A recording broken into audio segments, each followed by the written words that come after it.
میرے بھائیوں اور دوستوں اور بزرگوں، اس کائنات کو بنانے والے ایک اللہ تعالی، ایک وقت ایسا گزرا کہ کوئی چیز نہیں، یہ زمین آسمان نہیں تھے، یہ انسان اور یہ سارے جانور نہیں تھے، اور اللہ کا عرش بھی نہیں تھا، اللہ کی کرسی بھی نہیں تھی، اللہ کا لوح محفوظ بھی وہاں نہیں تھا، اللہ نے قلم تقدیر بھی ابھی نہیں بنایا تھا، اللہ نے اپنی جنت بھی نہیں بنائی تھی، اللہ نے اپنے دوزخ کو بھی تیار نہیں کیا تھا، اللہ نے کسی فرشتے کو بھی پیدا نہیں کیا تھا۔ اللہ اس وقت بھی تھا جب کوئی مخلوق ہی نہیں، اور اللہ نے اپنی حکمت اور اپنی مشیت کے تحت اللہ نے ہوا کو بنا دیا۔ کہاں سے بنایا، کیسے بنایا، اللہ جانتا ہے، انسان تو تھے ہی نہیں اس وقت۔ پھر اللہ نے اپنی قدرت سے پانی کو بنایا، اللہ نے اپنی قدرت سے اپنے عرش کو بنایا۔ وَكَانَ عَرْشُ رَبِّكَ عَلَى الْمَاءِ، تیرے رب کا عرش پانی کے اوپر تھا۔ اللہ نے کرسی کو بنایا، کہتے ہیں عرش بہت بڑا، کرسی اس کی نسبت سے چھوٹی ہے اللہ کی، لیکن وسع کرسیہ السماوات والارض، اتنی بڑی ہے وہ کرسی کہ ساتوں زمین آسمان کی وسعت سے بھی اس کا اللہ نے جسم زیادہ بڑا بنایا۔ اللہ نے لوح محفوظ کو بنایا، اللہ نے قلم تقدیر کو بنایا، اللہ تعالیٰ نے اپنی حکمت اس سب کے بنانے میں اللہ نے کسی سے مشورہ نہیں لیا، کیونکہ ہمارے رب کو کسی سے مشورہ کرنے کی کوئی حاجت نہیں ہے۔ وہ قادر مطلق ہے، وہ فاعل مختار ہے، جو چاہے کرے، لا یسأل عما یفعل، کوئی حیثیت میں نہیں ہے جو اللہ سے پوچھ سکے کہ اللہ آپ نے یہ کیوں کیا۔ انسانوں سے تو اللہ پوچھے کہ کیوں کیا، لیکن اللہ سے پوچھنے والا کوئی نہیں، کیونکہ اللہ کے برابر کا کوئی نہیں ہے۔ اللہ تعالیٰ نے بناتے زمین بنائی، زمین پہ پہاڑ بنائے، زمین پہ درخت اگائے، کراچی کا سمندر بھی اللہ نے بنایا، اور بنا کر اللہ نے یہ انسان سے پہلے اور بہت ساری مخلوقات اس زمین پہ رہتی تھی، آخر میں جنات کو بنایا، جنات کے بعد اللہ تعالیٰ نے انسان کو، حضرت آدم علیہ السلام کو بنایا۔ اب یہ سارا نظام اللہ تعالیٰ کا اپنا بنایا، انسان کی اس سارے کے اندر بہت معمولی حیثیت ہے، لیکن ایک چیز اللہ نے انسان کو ایسی دی ہے جو کسی اور مخلوق کو نہیں دی، کہ باقی تمام مخلوقات کو جو اس زمین کے متعلقہ ہے، زمین آسمان کے درمیان ہے، ان سب کو جو اللہ نے بتایا ختم کرنے کے لیے، لیکن انسان کو بنایا ہمیشہ رہنے کے لیے۔ انسان کی ابتدا تو ہے، لیکن انسان کی انتہا نہیں ہے۔ انسان اپنی جگہ بدلتا ہے، کبھی ماں کے پیٹ میں، کبھی زمین آسمان کے پیٹ میں، کبھی قبر کے پیٹ میں، کبھی میدان حشر میں، اور پھر وہاں سے آگے اللہ نے دو جگہ بنائی ہیں، اللہ نے اپنی جنت بنائی، اللہ نے اپنی دوزخ بنائی۔ اب جو انسان وہاں سے آگے چلے گا، یا جنت میں جا کر ہمیشہ رہے گا یا دوزخ میں ہمیشہ رہے گا، یہ اللہ تعالیٰ نے انسان کو اس لیے پیدا فرمایا ہے کہ انسان اللہ کے فیصلے کے مطابق ہمیشہ رہے گا، یہ کبھی ختم نہیں ہوگا، جگہ بدلتا رہے گا۔ جو جنت میں گیا وہ ہمیشہ کے لیے جنت میں، جو دوزخ میں گیا وہ ہمیشہ کے لیے دوزخ میں۔ اور آتا ہے کہ اللہ تعالیٰ جانوروں کو زندہ فرمائیں گے، اور بے سینگ والی بکری کو سینگ والی بکری سے بدلہ دلوائیں گے۔ جب سب جانوروں سے بدلہ دلوا دیں گے اللہ تعالیٰ فرمائیں گے تمام جانوروں کو، کونوا ترابا، تم سب کے سب مٹی بن جاؤ۔ سارے جانور ایک دم مٹی بن کر ختم ہو جائیں گے۔ اس دن کے لیے اللہ نے دوزخ میں جانے کا فیصلہ کیا ہوگا، وہ کہیں گے یا لیتنی کنت ترابا، کاش میں بھی انسان نہ ہوتا اور جانور ہوتا، کوئی گدھا ہوتا، کوئی گھوڑا ہوتا، کوئی چڑیا ہوتی، کوئی میں اور جانور ہوتا، تو میں بھی آج ختم ہو جاتا، مجھے دوزخ میں نہ جانا پڑتا۔ اللہ نے یہ سب کچھ بنایا اور اس کا اللہ نے نظام اللہ نے طے فرمایا. اب اس میں انسان کو اللہ نے سمیع بصیر فرمایا ہے کہ سننے والا بھی اللہ نے اس کو بنایا ہے, دیکھنے والا بھی. اللہ بھی سننے والے, دیکھنے والے, سمیع بصیر جیسے اللہ کی صفات میں آتے ہیں یہ کلمات, ایسے یہ انسان کے بارے میں بھی اللہ تعالیٰ نے استعمال فرمایا. لیکن اللہ کا سننا اور انسان کا سننا یہ دونوں برابر نہیں ہے, اور ان میں اتنا فرق ہے کہ اس وقت دنیا میں ارب آوازیں پیدا ہو رہی ہوں. کبھی ہو رہی ہے کہ نہیں ہو رہی؟ اس کراچی شہر میں اس وقت کتنے موٹر سائیکل چل رہے ہیں, کتنے رکشے چل رہے ہیں, کتنے کاریں دوڑ رہے ہیں, کتنے بسیں دوا اور کتنے دکانوں پہ دکاندار سے بات کر رہے ہیں, کتنے سیر تفریح میں لگے ہوئے. یہ ساری کراچی میں جتنی آوازیں ہیں اس وقت ہمیں کوئی سنائی دے رہی ہے بھائی؟ انسان سنتا تو ہے لیکن اس کے سننے کا دائرہ بہت تھوڑا. اب اس ہم چلو پار کو تو چھوڑو, یہ ہماری مدنی مسجد جس میں ماشاءاللہ 20, 25, 30 ہزار کتنے انسان ہیں, کتنے خاموش بیٹھے, کتنے بول رہے اور کتنے چل رہے اور کتنے کیا کر رہے. یہ ہمیں اس مدنی مسجد کی بھی ساری آوازیں ہمیں سنائی نہیں تھی. ایک محدود دائرہ ہے, اس سے باہر کی نہیں سنائی دیتی, اس سے نزدیک کی نہیں سنائی دیتی. انسان سننے میں بہت ناقص اور ادھورا ہے. اور اس کے مقابلے میں اللہ تعالیٰ کو بھی سمیع بصیر کہا جاتا ہے. لیکن اللہ کا سننا اتنا بڑا کہ رسول پاک علیہ السلام نے فرمایا کہ اگر تمہارے اولین اور آخرین جتنے انسانات ہوں گے خرب وہ سارے, اور جتنے آئندہ آنے والے ہیں وہ سارے, اور جتنے جنات دنیا سے جا چکے وہ سارے, جتنے جنات آگے آئندہ آنے والے, یہ سب ایک میدان میں جمع ہو جائیں, سارے انسان سارے جنات, اور اللہ کی طرف سے یہ اعلان ہو جائے کہ آج جو مانگو گے تمہاری ہر مانگ کو پورا کیا جائے گا. تو اب ہر انسان اپنی سمجھ کے مطابق اللہ سے مانگنے میں آزاد بنا دیا جائے. تو کیا ہوگا؟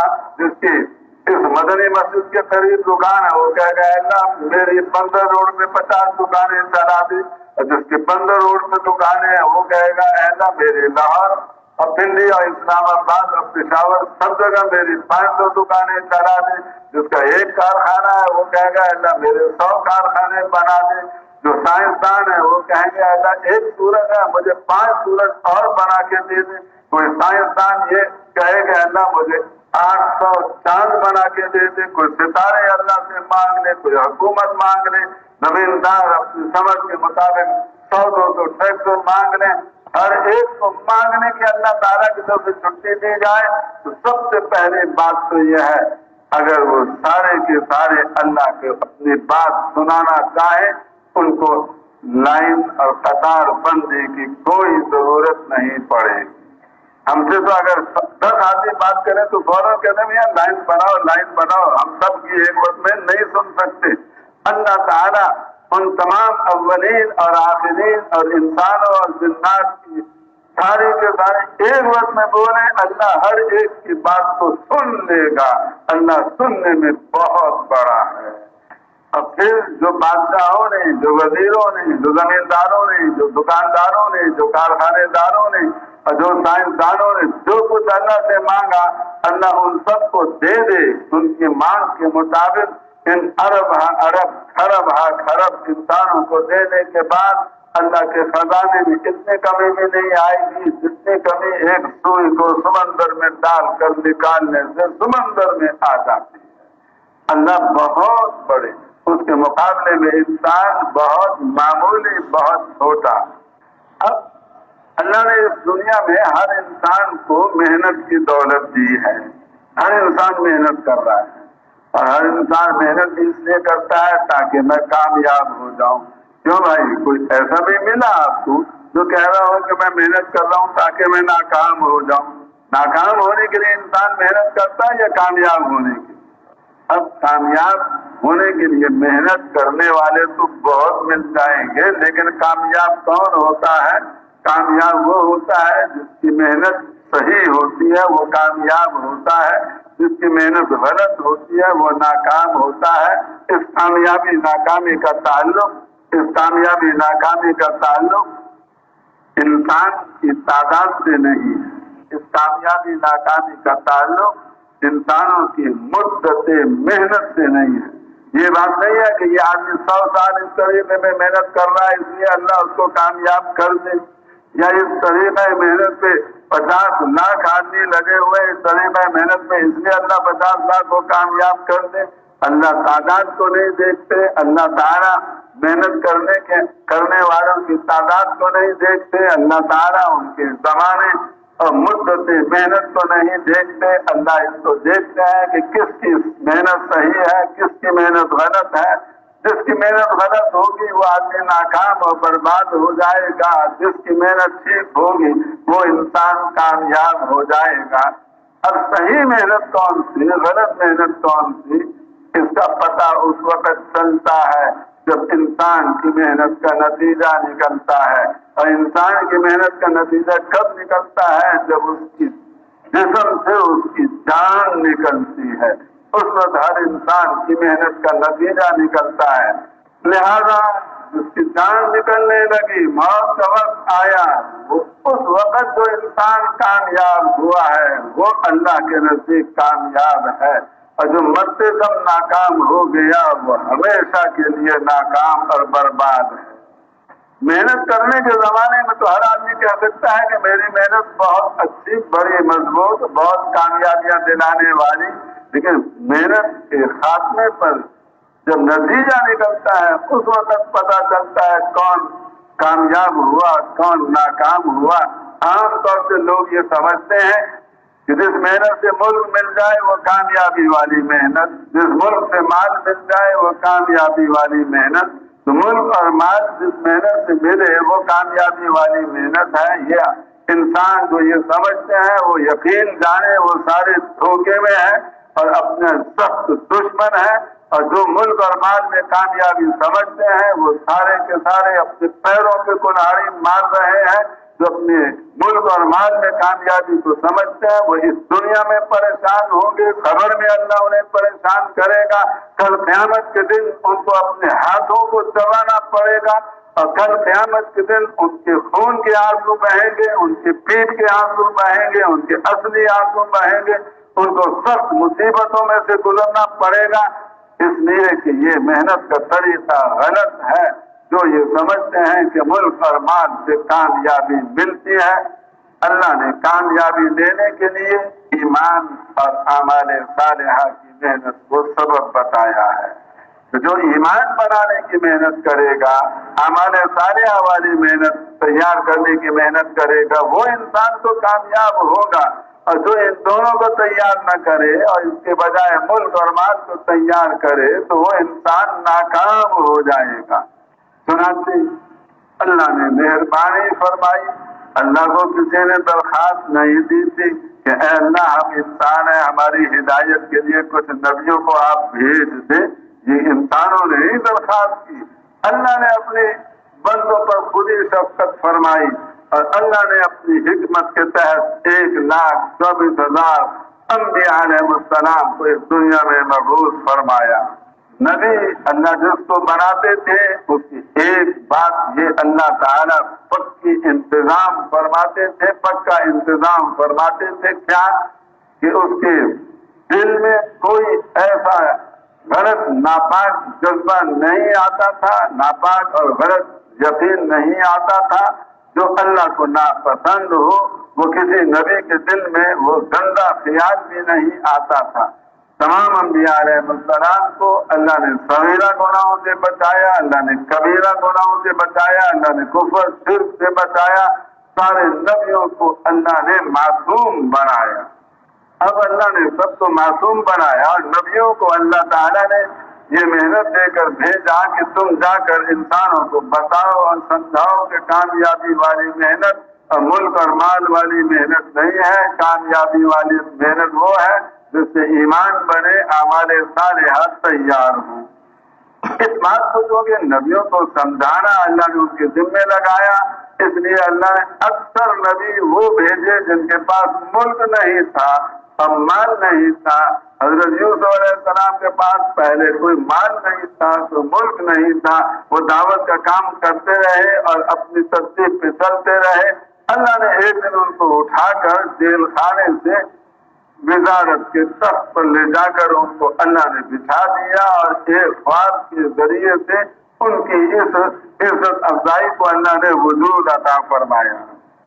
اب سارے نبی جو آئے وہ سارے کے سارے ایک ہی دعوت لے کر آئے کہ کیا انسانوں اللہ سے کامیابی لینی ہے، اس کے لیے ایک ہی ذریعہ ہے لا الہ الا اللہ۔ تو جو نبی آتا اس کا نام آگے لگ جاتا، نوح صفی اللہ، اور موسیٰ کے آگے کیا لگتا؟ کلیم اللہ، اور ابراہیم علیہ السلام کے آگے کیا لگتا؟ خلیل اللہ، اور حضرت عیسیٰ علیہ السلام کے آگے کیا لگتا؟ وعیسیٰ روح اللہ۔ اور اللہ تعالیٰ نے ان میں ایک حضرت موسیٰ علیہ السلام بھی اللہ نے بھیجے، جن کو اللہ تعالیٰ نے ایسی معجزے ان کو عطا فرمائے کہ جو قرآن ان کے ذکر سے بار بار بھرا ہوا ہے۔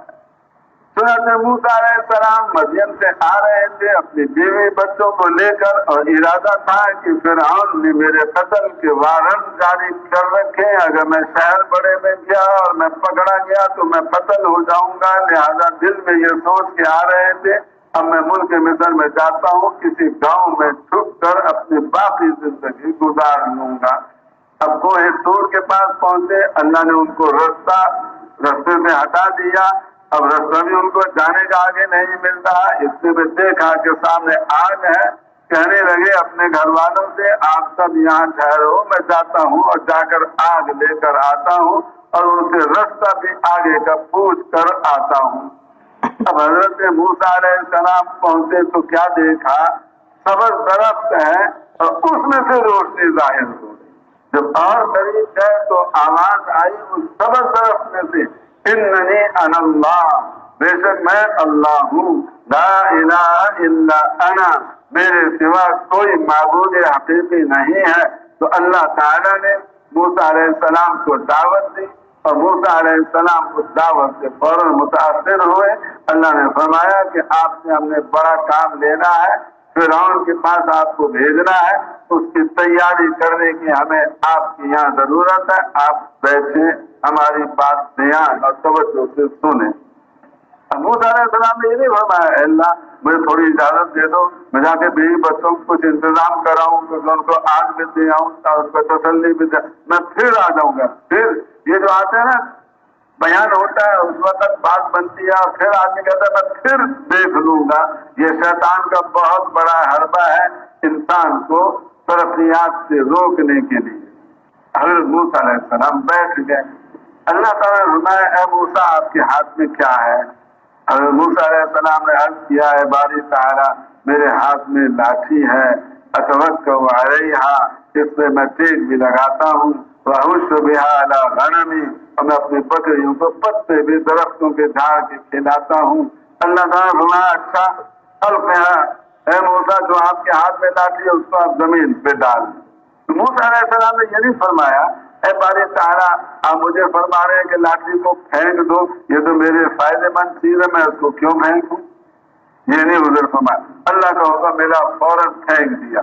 تو نیا کام نہیں تھا، اللہ نے موسیٰ علیہ السلام روزانہ اپنی لاٹھی کو زمین پر پھینکتے تھے، لیکن اس دن جو پھینکا اللہ کے حکم دینے کی وجہ سے وہ لاٹھی ایک دم سام بن گئی۔ اب جو سام بنی نظر پڑی تو دیکھتے موسیٰ علیہ السلام تو واللہ مدبرن، وہاں سے تشریف لے کر دوڑتے ہوئے کچھ دیر کر اللہ تعالیٰ نے فرمایا اے حضرت موسیٰ ہم نے آپ کو حکم دیا کہ لاٹھی کو پھینکو، آپ نے لاٹھی کو پھینکا، ہم نے اس کو سام بنا دیا، آپ نے ہمارے حکم کو ماننے کی طاقت کا اندازہ لگا لیا۔ اب ہم آپ سے کہتے ہیں خذھا ولا تخف سنعیدھا سیرتھا الاولی، اب سام کو پکڑیں اور ڈرے نہیں، ہم اس کو پہلی حالت سے واپس لے آئیں گے۔ اب آتا ہے کہ اب تو اللہ نے حکم دیا کہ پکڑو اس سانپ کو، تو یہ نہیں ڈرتے ڈرتے جا رہے ہوں کہ دم سے پکڑوں گا، اللہ کے فرمان سے حضرت موسیٰ علیہ السلام کے دل میں سے سانپ کا سارا ڈر اللہ نے اپنے کرم سے نکال دیا، اور پھر آگے گئے اور جہاں اس کا منہ تھا وہاں ہاتھ اپنا رکھا، رکھتے ہی اللہ نے سانپ کو لاٹھی بنا دی۔ اللہ نے دکھایا، اے حضرت موسیٰ، میرے حکم کو ماننے کی اتنی طاقت میں نے آپ کو دکھائی ہے کہ لاٹھی کو سانپ بنا دیا اور سانپ کو لاٹھی بنا دیا۔ یہ میں آپ کو یہ بات سمجھانا چاہتا ہوں، آپ کو اب میں کام کے لیے بھیج رہا ہوں، آپ جائیں اور فرعون کے دربار میں جائیں اور جا کر اس کو آپ دعوت دیں ایمان کی، اسلام میں داخل ہونے کی۔ تو دعوت کے لیے ہم آپ کو بھیجنا چاہتے ہیں۔ فرعون کے پاس آپ بھی جائیں، آپ کے بھائی حضرت ہارون علیہ السلام بھی جائیں۔ موسیٰ علیہ السلام نے عرض کیا ہے باری تعالیٰ میں تو جانے کو تیار، لیکن فرعون مجھے قتل کرنے کو تیار ہوں، مجھے قتل کرے گا۔ نہیں آپ ڈرو مت، فرعون ہمارے قبضے سے باہر نہیں ہے، اس کا دل ہمارے قبضے میں، اس کا جسم ہمارے قبضے میں۔ اس کے دل کی دھڑکن فرعون کے اپنے نظام سے چلتی ہے یا اللہ کے نظام سے چلتی ہے؟ اس کے خون کی گردش وہ فرعون کے اپنے نظام سے ہو رہی ہے گردش یا اللہ کے جانے سے ہو رہی ہے؟ اب موسیٰ علیہ السلام کو اللہ نے فرمایا آپ جائیں اور بالکل نہ ڈرے، اننی معکما، میں تم دونوں کے ساتھ ہوں، اسمع و ارا، سنتا بھی ہوں دیکھتا بھی ہوں۔ فرعون جتنی باتیں بولے گا وہ ساری میں سنوں گا، جتنی حرکتیں کرے گا وہ ساری میں دیکھوں گا، میں سنتا بھی ہوں دیکھتا بھی ہوں، جہاں ضرورت پڑی اس کی گردن وہی دبا۔ اب موسیٰ اور ہارون علیہ السلام دونوں پہنچ گئے فرعون کے شاہی محل کے دروازے پر، پھٹے پرانے کپڑے، ہاتھ میں لاٹھی، سر پہ پگڑی، پاؤں میں جوتے، لکڑی کی چیز دونوں بھائیوں کے پاؤں کے اندر۔ اب دربان سے جا کر کہنے لگے حضرت موسیٰ، ارے میاں دربان ہماری بھی سنو، ہمیں آپ کے بادشاہ فرعون سے ملاقات کرنی منظور ہے۔ تو دربان نے کہا کہ نہیں، آپ کو مغالطہ لگ گیا، ہمارا بادشاہ سب سے بڑا بادشاہ ہے اور کوئی اس کے برابر کا نہیں ہے، لہذا یہ غریبوں فقیروں سے نہیں ملتا، یہ مالداروں اور جرنیلوں اور بڑے لوگوں سے ملتا ہے۔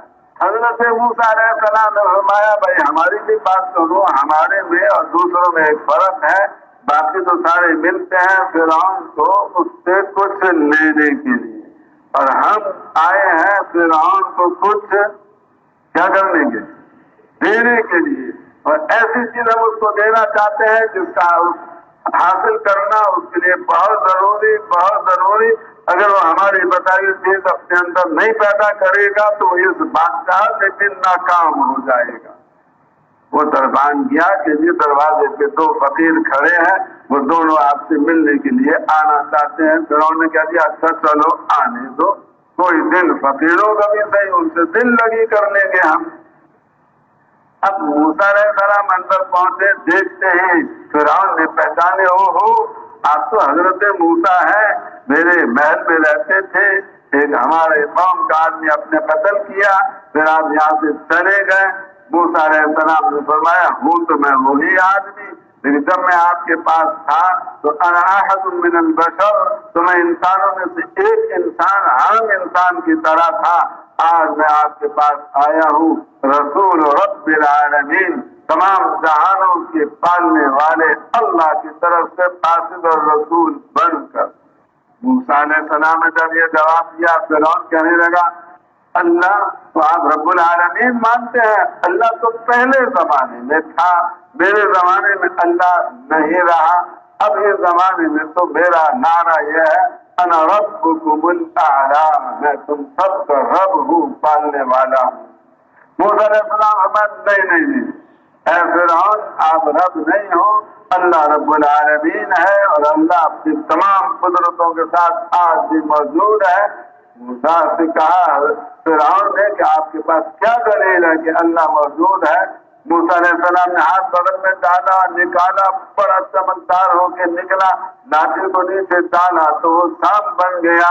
یہ منظر دیکھ کے ایک دفعہ تو فرعون کا دل ہل گیا اور یہ سانپ بن گیا، مجھے کاٹ نہ لے، لہذا اس نے کہا اچھا آپ ایسا کرو کہ اس کو تو آپ اپنے قابو میں لاؤ، اس کو میرے سے ہٹاؤ، میں سمجھ گیا آپ میرے پاس سے گئے ہیں اور جادو کا علم سیکھ کر آئے ہیں، اس لیے میں آپ کا مقابلہ جادو کے زور سے کروں گا۔ میرے پاس بہت بڑے بڑے جادوگر سحارون عظام، بڑے بڑے ماہر جادوگر ہیں میرے پاس، میں ان سب کو جمع کروں گا۔ موسیٰ علیہ السلام نے فرمایا کہ تم نے جو کرنا ہے کر لو، جتنے جادوگر آپ نے جمع کرنے ہیں وہ کر لو، میں ان سے نہیں ڈرتا، کیونکہ میرے ساتھ کوئی حکومت کی طاقت نہیں، میرے ساتھ کوئی فوج کی طاقت نہیں، میرے ساتھ اللہ کی طاقت ہے۔ کس کی طاقت ہے؟ اللہ کی طاقت ہے۔ اب سارے ملک مصر سے فرعون نے جادوگر جمع کیے اور یہ اعلان کیا کہ حضرت موسیٰ کو ہم نے شکست دینی ہے، اور ایک روایت کے مطابق 70,000 جادوگر وہاں جمع ہوئے فرعون کے بلانے پر، اور ان سب کو فرعون بڑا لالچ دے رہا تھا، اگر آپ لوگوں نے سارا زور لگایا اور زور لگا کر آپ لوگوں نے موسیٰ علیہ السلام کو شکست دے دی تو انکم اذا لمن المقربین، آپ میرے قریب قریب اس مجلس پارلیمنٹ میں آپ لوگ میرے قریب قریب بیٹھیں گے، آپ کو دور نہیں بٹھاؤں گا میں، میرے سینٹ کے آپ ممبر بنیں گے۔ ان کو بڑے لالچ دے رہا، جادوگروں نے کہا کہ ہم یہ سارا زور لگائیں گے۔ اب موسیٰ علیہ السلام سے جادوگروں نے کہا، موسیٰ علیہ السلام فرمایا القوا ما انتم ملقون، ارے تم نے جو جادو دکھانا ہے وہ دکھاؤ۔ تو انہوں نے 70,000 سانپ بنا دیے جادو کے زور سے لاٹھی کے، اور 70,000 سانپ بنا دیے انہوں نے جادو کے زور سے اپنی رسیوں کے۔ اے حضرت موسیٰ، آپ کے پاس تو سنگل جادو، آپ لاٹھی کو سانپ بناتے ہیں، ہمارے پاس ڈبل جادو، ہم لاٹھی کو بھی سانپ بنائیں گے، رسیوں کو بھی سانپ بنائیں گے۔ تو 70,000 جمع 70,000 1,40,000 سانپ میدان میں سب کو نظر آ رہے تھے۔ وَجَاءُوا بِسِحْرٍ عَظِيمٍ، بہت بڑا جادو انہوں نے تیار کیا تھا۔ اب پہلے دن تو حضرت موسیٰ علیہ السلام پہ ایسا خوف طاری ہوا کہ وہ چھوڑ کر میدان دوڑ گئے کہ یہ تو سانپ بن گیا، میں نہیں ٹھہرتا ہی تھا۔ آج موسیٰ علیہ السلام کا ایمان پہلے کی نسبت آگے پہنچ گیا، مضبوط ہو گیا۔ جب 1,40,000 سانپ دیکھے تو موسیٰ علیہ السلام میدان چھوڑ کے تو وہاں سے نہیں گئے، وہاں ڈٹے رہے، لیکن اوجس فی نفسہ خیفۃ موسیٰ، دل میں موسیٰ علیہ السلام کے خوف چل رہا تھا، اور خوف یہ تھا کہ اے باری تعالیٰ، ان انسانوں کو کیسے پتا چلے گا کہ موسیٰ سانپ تو بنا ہے اللہ کے زور سے، اللہ کی طاقت سے، اور فرعون کے جتنے سانپ بنے ہیں جادوگروں والے وہ سارے کے سارے جادو کے زور سے بنے ہیں، ان عام لوگوں کو کیسے پتا چلے گا؟ اللہ نے فرمایا جو آپ کے پاس لاٹھی ہے اس کو آپ پھینکو، تلقف ما صنعوا، جو انہوں نے جادو کا زور بنا رکھا ہے وہ سارا میں ختم کروں گا اور پھر آپ کو عزت دوں گا۔ چنانچہ موسیٰ علیہ السلام نے لاٹھی پھینکی تو ہمیشہ سانپ بنتا تھا چھوٹا، آج بنا اتنا بڑا سانپ کہ وہ منہ کھولے تو اس کے 2 جبڑوں کے درمیان 1 میل کا فاصلہ۔ کتنا فاصلہ؟ یعنی 1 کلومیٹر کے اوپر، یعنی 8 فرلانگ، 5 فرلانگ سے 1 کلومیٹر بنتا ہے تو 1.5 کلومیٹر سے زیادہ اس کا منہ کھولا، اور اس نے جادوگروں کے سانپوں کو اپنے پیٹ میں ڈالنا شروع کیا۔ ڈالتے ڈالتے وہ 1,40,000 سانپ سارے کے سارے حضرت موسیٰ علیہ السلام کے سانپ کے پیٹ میں چلے گئے۔ جادوگر اپنے فن کے ماہر تھے، اس لیے وہ سمجھ گئے کہ یہ جادو کی طاقت سے نہیں ہوا، یہ اور کسی طاقت سے ہوا ہے۔ تو سارے جادوگر بیک زبان پکار اٹھے، آمنا برب العالمین رب موسیٰ و ہارون۔ اب اس میں کیا ہے؟ ہم تبلیغ والوں کے لیے اس میں بہت بڑا سبق ہے، اور وہ سبق یہ ہے کہ ہم تو کسی کے دشمن نہیں، ہم تو سارے انسانوں کا بھلا چاہتے ہیں، فائدہ چاہتے ہیں۔ کیوں بھائی؟ ہم کسی کے دشمن ہیں بھائی؟ ہم چاہتے ہیں ہمارے دوستوں کو بھی اللہ جنت میں لے جائے اور اللہ ہمارے دشمنوں کو بھی جنت میں لے جائے۔ ہم تو اتنا بڑا دل اپنا بنانا چاہتے ہیں۔ موسیٰ علیہ السلام فرعون کے بارے میں یہی جذبہ رکھتے تھے کہ فرعون جنت میں چلا جائے، فرعون منصوبے بناتا تھا موسیٰ علیہ السلام کو ختم کرنے کے اور ان کی دعوت کو ختم کرنے. ایسے ہی ہمارے زمانے میں جو ہمارے تبلیغی کام کے شیاطین الانس والجن مخالف ہیں وہ اسکیمیں ہمارے خلاف بھی بنائیں گے، لیکن ہمیں ان کی اسکیموں سے کوئی خطرہ نہیں ہے، کوئی ہمیں ڈر نہیں ہے کہ یہ حضرت موسیٰ علیہ السلام کے اس قصے میں اللہ نے دکھایا. اسکیم بنائی فرعون نے، خرچہ ہوا فرعون کا. کیا خرچہ ہوا کہ اس نے 70,000 جادوگر بلائے، اپنے خط لکھ کر ان کو بلایا، ہر خط کے ساتھ ایک آدمی کو بھیج بھی دیا کہ تم جا کر فلانے جادوگر کو میرا خط دو. ابھی جتنے قاصد گئے ان سب کے جانے کا خرچہ کس کے ذمے لگا بھائی؟ یہ فرعون کے ذمے لگا. اور وہ سارے جادوگر چل کر وہاں سے فرعون کے پاس آئے، ان کا سفر کرنے کا خرچہ کس کے ذمے لگا؟ فرعون کی. پھر وہ آ کر مہمان بنے فرعون کے، ٹھہرانے کا خرچہ بھی فرعون کے ذمے، ان کو کھانا کھلانے کا خرچہ بھی فرعون کے ذمے. اسکیم چلائی فرعون نے، اور اسکیم کے چلانے کے لیے اس نے سارا کچھ اپنا زور لگایا، لیکن کام بنا حضرت موسیٰ علیہ السلام کا. کیوں؟ کیونکہ نتیجہ نکالنا فرعون کا کام نہیں، نتیجہ نکالنا حضرت موسیٰ علیہ السلام کا کام نہیں، نتیجہ نکالنا کس کا کام ہے؟ اللہ کا کام ہے. تو اللہ نے وہ نتیجہ نکالا جو موسیٰ علیہ السلام کے حق میں تھا اور فرعون کے خلاف تھا. تو اگر ہم سارے کے سارے رسول پاک علیہ السلام کے کام کو، حضرت موسیٰ علیہ السلام والے کام کو نبیوں کے طرف سے کرنے والے بنیں گے تو جو ہمارے خلاف اسکیمیں چلائیں گے ان سب کو اللہ فیل فرمائیں گے، جیسے اللہ نے موسیٰ علیہ السلام کے مقابلے پر فرعون کی اس اسکیم کو ناکام فرما دیا. پھر حضرت موسیٰ علیہ السلام دو طرفہ محنت فرما رہے تھے. اپنے قوم بنی اسرائیل کے پاس بھی جاتے اور ان سے کہتے دیکھو آپ لوگ سارے مسلمان ہو، نبیوں کی اولاد میں سے ہو، نبیوں کو ماننے والے ہو، لیکن آپ لوگوں نے اللہ کی نافرمانی کی، اللہ کے حکموں کو توڑا، حرام مال میں اپنے آپ کو لگایا، حرام عورتوں میں لگایا. اللہ نے ناراض ہو کر تمہارے اوپر فرعونی مسلط کر دیے جو تمہارے لڑکوں کو ذبح کرتے ہیں، تمہاری عورتوں کو زندہ اٹھا کر لے جاتے ہیں اور تم ان کے سامنے کوئی حیثیت نہیں رکھتے. میں اللہ کی طرف سے ایسے اسباب لے کر آیا ہوں کہ اللہ تمہاری تمام مصیبتوں کو ختم کر دے گا. تم کیا کرو؟ دو چیزیں تیار کرو. اپنی قوم بنی اسرائیل مسلمان بگڑے ہوئے جیسے ہمارے زمانے میں آج مسلمان بگڑے ہوئے ہیں، ایسا ہی منظر اس وقت تھا. چنانچہ اپنے قوم بنی اسرائیل کو موسیٰ علیہ السلام نے دو کاموں میں لگایا، ایک توکل کے تیار کرنے میں اور ایک توکل والی نماز کو تیار کرنے میں. کتنی چیزوں کو تیار کرنے میں لگایا؟ ایک کس کو اللہ پہ توکل کرنے کو تیار کریں اور دوسرا کس کو توکل والی نماز پڑھنا وہ سیکھے، اس کو تیار کریں. اور ان میں سے کسی کو نہیں کہا کہ آپ کو فوج بھی بناؤ، ہتھیار بھی لاؤ، کہ پارلیمنٹ میں اپنا رکن بھی بنو، کچھ ہمارا بھی حکومت میں حصہ ملے، پھر حکومت سے ہم حکومت کو فیل کریں گے. یہ کچھ نہیں کیا. حضرت موسیٰ علیہ السلام نے اپنے قوم کو دو چیزوں میں لگایا، اللہ پہ توکل. کیا مطلب؟ کہ آپ سب اپنے دل میں سے فرعون کی عظمت نکال دو. یہ فرعون اللہ کے بغیر کچھ نہیں کر سکتا، اس کی فوج اللہ کے ارادے کے بغیر کچھ نہیں کر سکتی، اور اس کے ہتھیار تمہاری ذرہ برابر بھی نقصان نہیں پہنچا سکتے، کیونکہ یہ سارا کا سارا معاملہ ایک اللہ کے ہاتھ میں ہے.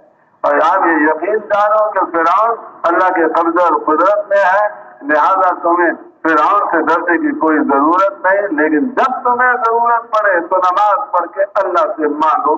مثلا فرعون آیا، اس نے آ کر آپ کے بیٹے کو ذبح کر دیا.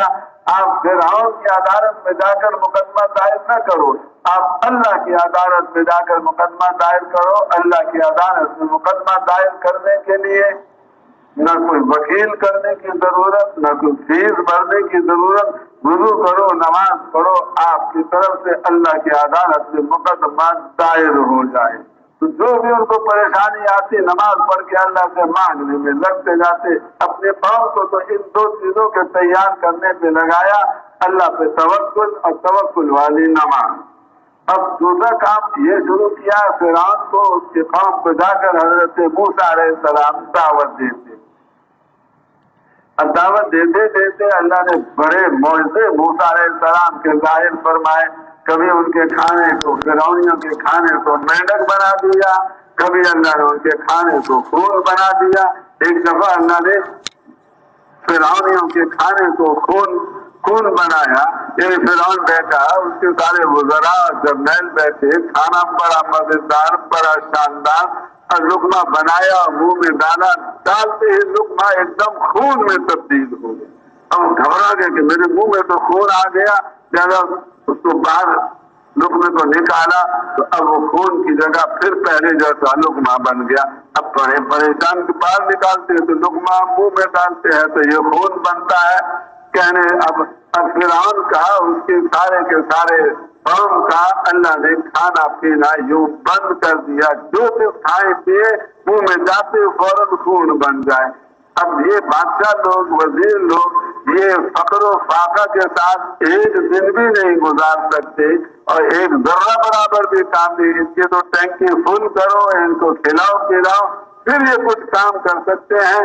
سناتے اب فرعون کا کھانا بند ہوا تو بلا اٹھا اور دوڑا آیا، اے حضرت موسیٰ اے حضرت موسیٰ، یہ جو کچھ ہمارے ساتھ ہو رہا ہے یہ آپ کے رب نے کیا. آپ کا رب بڑا طاقتور.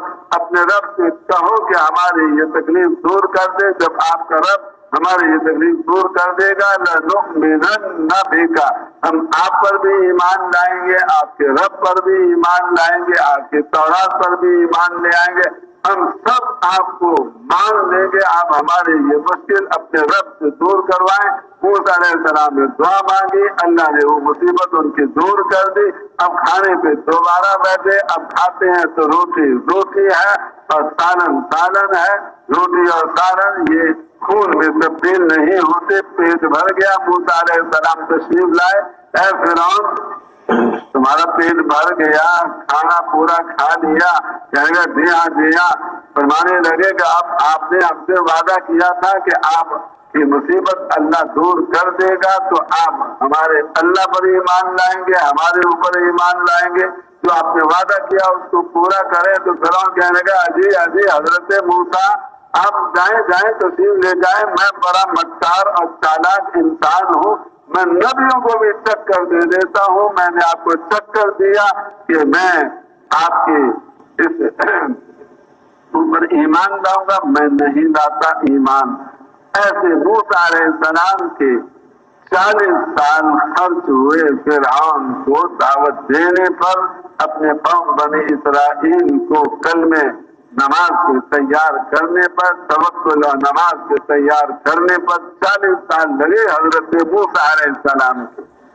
اب 40 سال جب پورے ہو گئے محنت کا زمانہ اور اللہ نے فرما دیا کہ اب ہم آپ کو غیبی مدد سے ہم آپ کے سارے مسائل کو ٹھیک کریں گے. اللہ نے فرمایا اپنے قوم کو لے کر چلے تو رستہ بھول گئے. شام کو چلے، صبح وہی کھڑے تھے جہاں شام کو پہنچے تھے.